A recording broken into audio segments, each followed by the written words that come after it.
Hi guys, welcome back to study spoken English.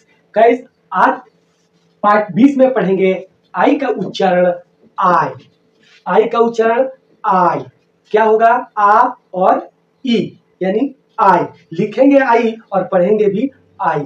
इसके पहले हम लोगों ने पढ़ा है कि आई का उच्चारण ई होता है और यहाँ आई का उच्चारण आई होता है। तो आइए कोशिश करते हैं समझने की। तो आई का उच्चारण आई कब होता है? जब किसी वर्ड में आई लेटर आए, उसके बाद एक कॉन्सोनेंट आए और उस कॉन्सोनेंट के बाद ई आए। यानी किसी लेटर में पहले क्या आए? आई आए, आई के बाद एक कॉन्सोनेंट आए और कॉन्सोनेंट के बाद वापस ई आए। यानी वर्ड कैसा भी हो उसमें आई आना चाहिए, आई के बाद में एक कॉन्सोनेंट आना चाहिए और उस कॉन्सोनेंट के बाद ई आना चाहिए। जब सिचुएशन ऐसा हो तो हम आई को आई पढ़ते हैं। अब हम उदाहरण देखते हैं। पहला है राइस। तो क्या है राइस में? हम क्या पाते हैं? राइस में पाते हैं कि आई है, आई के बाद ये सी कॉन्सोनेंट है और उसके बाद ई है। यानी आपने देखा कि आर है, आई है, यानी आई है, उसके बाद सी एक कॉन्सोनेंट है और उसके बाद ई वाउल है।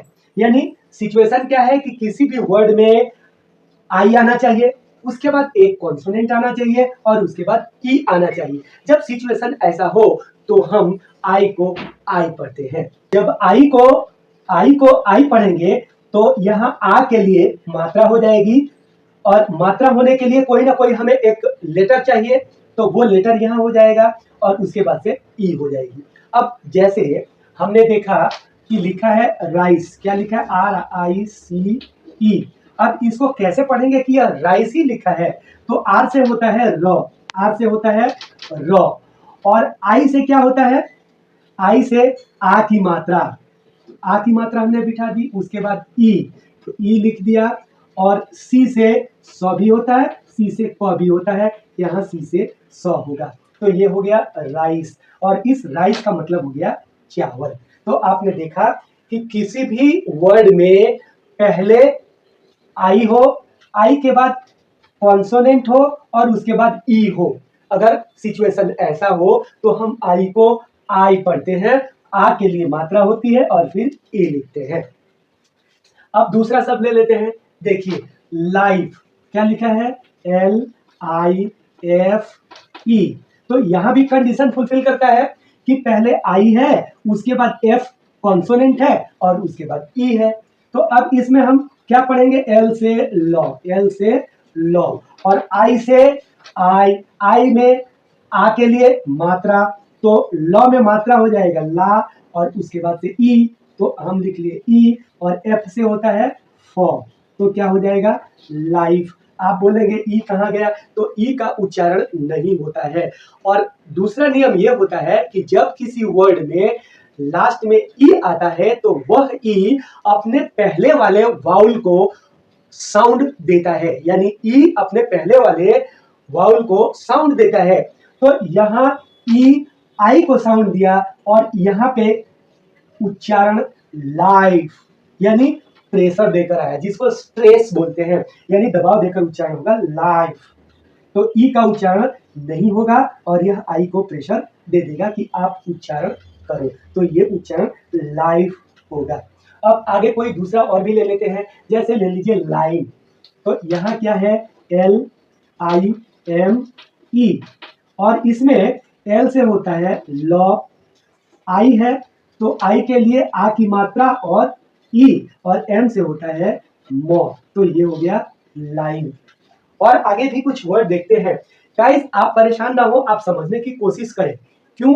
क्योंकि ये छोटे छोटे उच्चारण ही आपको बड़े बड़े पुस्तकों को पढ़ने में मदद दिलाएंगे। यह बेसिक इंग्लिश के तहत पढ़ाई जा रही है। बेसिक इंग्लिश वो होता है जो हमारी बेस को मजबूत करता है, तो इसलिए हम पढ़ रहे हैं बेसिक इंग्लिश। और बेसिक इंग्लिश में उच्चारण पर आप जितना ही ध्यान देंगे, आपकी प्रोनाउंसिएशन स्ट्रांग होगी and you will be A fluent speaker. तो आज हम कोशिश करते हैं और भी समझने की। जैसे यहाँ पे लिखा है BITE, तो BITE। अब BITE में आपने पाया कि आई है, सिचुएशन के अनुसार कॉन्सोनेंट है और लास्ट में ई है। तो जब ऐसा होता है तो हम क्या पढ़ते हैं, बी से ब पढ़ेंगे और आई से ये आ की मात्रा और ई, तो आ की मात्रा हमने बिठा दी और ई लिख दिया, तो ये हो गया बाई। और टी से होता है तो हो गया बाइट। इस बाइट का मतलब क्या होता है, काटना। लेकिन कैसे काटना, दांत से काटना। अगर कोई चाकू से काटता है या छुरी से काटता है तो उस काटना को हम बाइट नहीं कहेंगे। इस बाइट का मतलब होता है दांत से काटना। अब आते हैं, देखिए टाइम। तो टाइम को हम कैसे पढ़ेंगे कि यह टाइम ही है, TIME। अब TIME में आपने पाया कि आई है और उसके बाद कॉन्सोनेंट एम है और फिर ई है। तो यहाँ टी से हम लिखेंगे ट, और आई से आ की मात्रा और ई टाई और एम से मो, तो ये हो गया टाइम। और ई का उच्चारण नहीं होता है और ई अपना प्रेशर पहले वाले वाउल को दे देता है कि आप उच्चारण करो, तो पहले वाले वाउल में स्ट्रेस आता है यानी दबाव आता है और इसकी उच्चारण थोड़ी लंबी होती है। तो ये हो गया टाइम। आइए समझने की कोशिश करते हैं। RICE राइस, राइस मतलब चावल। BIKE बाइक, बाइक मतलब मोटरसाइकिल। SLICE स्लाइस, स्लाइस मतलब टुकड़ा। NICE नाइस, नाइस मतलब सुंदर। MICE माइस, माइस मतलब चूहे। माउस होता है, माउस मतलब चूहा। देखिए रैट मतलब भी चूहा होता है और माउस मतलब भी चूहा होता है। तो माउस का प्लूरल माइस होता है, तो यहाँ पे माइस, माइस मतलब चूहे। LICE लाइस, लाइस मतलब जूं, और ये जूं अधिकतर बाल के अंदर होते हैं, सिर में।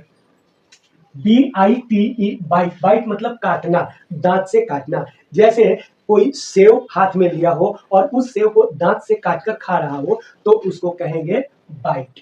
LIKE लाइक, लाइक मतलब पसंद करना। तो गाइस आप तो जानते ही हैं कि आप हमें लाइक करते हैं और लाइक करके मुझे प्रोत्साहन देते हैं, तो उस लाइक का मतलब पसंद करना। TIME टाइम, टाइम मतलब समय। MIKE माइक, माइक मतलब अनुभास। यह अनुभास क्या होता है, हिंदी थोड़ी सुनने में अजीब सी लगती है, लेकिन माइक वो चीज होता है जिसको हम माइक्रोफोन बोलते हैं। तो माइक्रोफोन क्या होता है, मुंह के सामने रखते हैं और जब हम किसी ध्वनि को निकालते हैं तो वह माइक सामने उसे बढ़ा करके दे देता है। बढ़ा कर देने का मतलब तात्पर्य है कि साउंड धीमी से तेज हो जाती है, तो उसे हम बोलते हैं अनुभास। वाइफ, वाइफ मतलब पत्नी। LIFE लाइफ, लाइफ मतलब जीवन। अब यहाँ पे देखते हैं नाइफ, KNIFE नाइफ, नाइफ मतलब चाकू। अब यहाँ नाइफ तो लिखा है, आप कहेंगे सर के लिखा हुआ है तो कनाइफ होना चाहिए, बिल्कुल नहीं, यहाँ पे के साइलेंट है। इसीलिए हमने कहा था कि दो चीजें पढ़ना बहुत जरूरी है, पहला प्रोनाउंसिएशन और दूसरा है साइलेंट लेटर। क्योंकि अंग्रेजी कई भाषाओं के मिश्रण से बना हुआ है। जर्मन भाषा है, लैटिन भाषा है, इंग्लिश भाषा है। अंग्रेजों ने जहां जहां दूसरे देशों पर अधिकार किया, अपना आधिपत्य जमाया, वहां वहां से कुछ न कुछ शब्द को अपने भाषा में ले लिया और इन्हीं शब्दों की वजह से कहीं पे लिखते हैं उनका उच्चारण नहीं करते हैं, कहीं पे लिखते कुछ है उच्चारण कुछ करते हैं। तो इस तरह की समस्याओं को समझने के लिए हमें दो चीजों का पढ़ना बहुत जरूरी है, पहला प्रोनाउंसिएशन और दूसरा है साइलेंट लेटर। जब तक ये हम नहीं जान पाएंगे तब तक हम सही प्रोनाउंसिएशन नहीं कर पाएंगे और जब सामने वाले के साथ बोलते हैं तो वह हमें हंसने लगता है। क्यों? क्योंकि वह देखता है कि आधा अधूरा ज्ञान है, उच्चारण सही नहीं हो रहा है। तो यहाँ पे के साइलेंट है, इसलिए नाइफ पढ़ेंगे और नाइफ का मतलब चाकू होगा। FINE फाइन, फाइन मतलब अच्छा। जैसे हम बोलते हैं आई एम फाइन, तो मैं अच्छा हूँ। नाइन, नाइन मतलब 9, आप लोग पढ़ चुके हैं 1 2 3 4 और उस सीरीज में लास्ट में 9 है, 9। LIME लाइन, लाइन चूना होता है। CRIME क्राइम, क्राइम मतलब अपराध। BRIBE ब्राइब, ब्राइब मतलब रिश्वत या घूस। गाइस मैं इतने सारे वर्ड इसलिए लाता हूं कि हमारे पास दो सिचुएशन होंगे, एक तो हम उस नियम को समझ पाएंगे कि उच्चारण कैसे होता है, दूसरा हमारे पास वर्ड पावर बढ़ेगा और जैसे जैसे वर्ड पावर बढ़ेगा वैसे वैसे हम जब भी बोलेंगे वर्ड हमारे सामने आता जाएगा और कहीं भी हम हिचकिचाएंगे नहीं, आसानी से बोल पाएंगे। गाइस अगर वीडियो आपको अच्छी लगती है तो प्लीज इसे लाइक करें, सब्सक्राइब करें और अपने दोस्तों में ज्यादा से ज्यादा शेयर करें ताकि आप भी अंग्रेजी सीखें और आपके मित्र, साथी, स्वजन, प्रियजन सभी आसानी से अंग्रेजी को सीख सके। Thanks for watching the video. फिर मिलते हैं एक नेक्स्ट वीडियो में।